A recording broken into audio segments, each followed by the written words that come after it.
The story you're about to hear is not fiction. This chilling event was shared on a well-known Chilean mystery channel called PuebloFantasma, where a woman called in to recount the most terrifying night of her life. What starts as an innocent stay in her aunt's home spirals into an encounter with something unexplainable, a porcelain doll, a supernatural pact, and a night that will make you question what's real and what isn't. By the end of this story, you'll understand why some mysteries should never be uncovered. Welcome to Echoes in the Dark.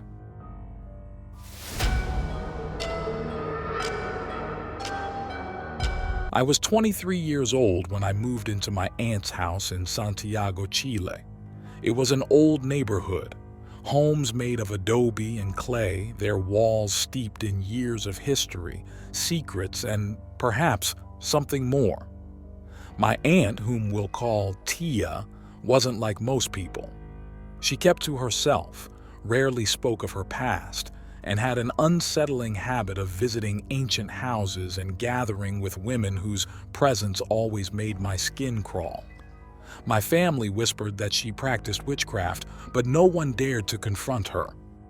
When I arrived, it was early June, cold and gray, and Tia was preparing for her annual trip. Every year she traveled on the 24th of June, the Noche de San Juan. It was a tradition for her, and though she never said where she went, she left the house, and me, completely alone.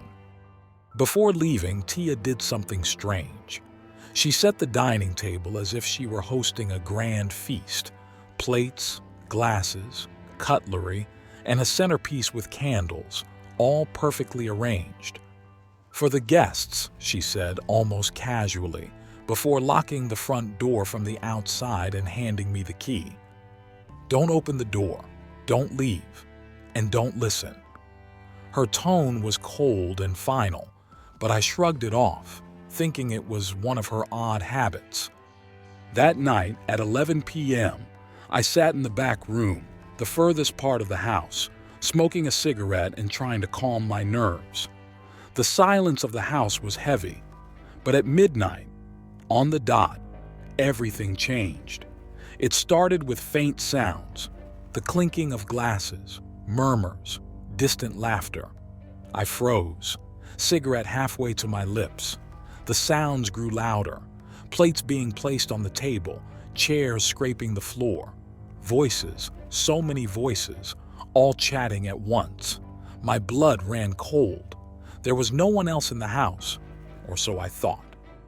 I whispered prayers under my breath, clutching the keys Tia had given me, hoping this was my imagination, but I knew it wasn't.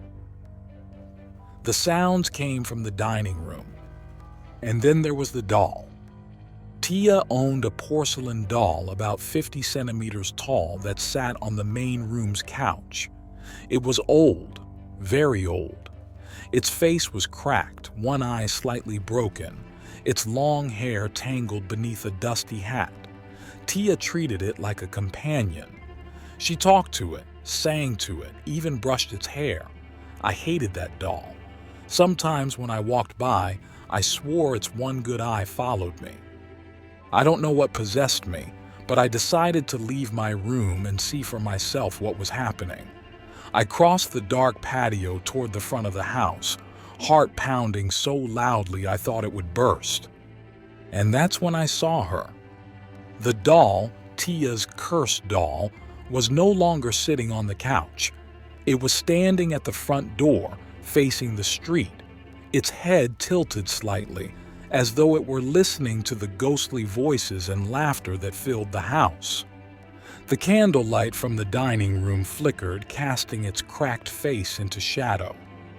I couldn't breathe, I couldn't move, but I swear, I saw her shift. The doll turned its head toward me, slowly, deliberately. I backed away, stumbling over my own feet, and ran to the kitchen at the back of the house. I slammed the door behind me, locked it, and collapsed to the floor, sobbing and shaking. I prayed for the sun to rise. I prayed for Tia to come back. But above all, I prayed that the doll wouldn't come for me. I spent the entire night curled in that kitchen, the ghostly party echoing faintly through the walls. The doll's face haunted me.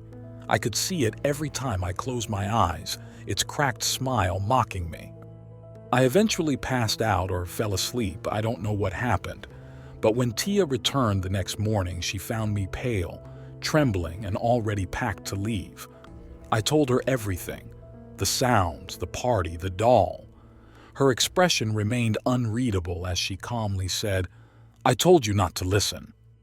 And then she told me the truth. Every year on Noche de San Juan, Tia hosted a feast, not for the living, but for the spirits she was bound to through a pact. The doll was no ordinary toy. It was the vessel through which they watched over her. "She's their messenger and also my protector. We take care of each other," Tia said, her voice chillingly matter-of-fact. "And she's alive." I left that house that same day and never looked back. But even now, I still see that doll in my nightmares. Sometimes, when I wake up in the middle of the night, I hear faint laughter and the clinking of glasses, as though the spirits are still feasting and waiting. A few years later, Tia died. From 1 month to the next, she fell ill, very ill, so much so that her face and body became disfigured as if she had been cursed. After her death, there was a family discussion about what to do with the doll. Some wanted to keep it and others wanted to burn it. Finally, some relatives buried the doll in an abandoned plot of land. The story you just heard is not unique. Tales of haunted dolls, pacts with unseen forces, and supernatural feasts are woven into folklore across cultures.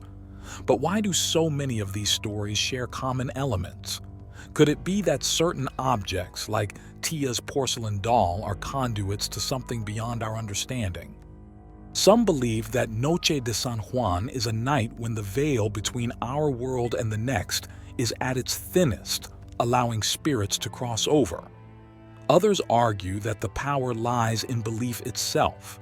Those who invite the supernatural, even unknowingly, open doors they cannot close. And what of the doll? Was it truly alive, or was it the narrator's mind playing tricks under the weight of fear? We may never know. But one thing is certain: stories like this remind us that some mysteries are better left unexplored. So, if you ever find yourself alone on Noche de San Juan and you hear laughter where there should be none, pray that you're not the one they've come to visit. If this story sent chills down your spine, don't forget to like this video, subscribe, and share it with someone who loves the unexplained. Until next time, stay curious, but tread carefully.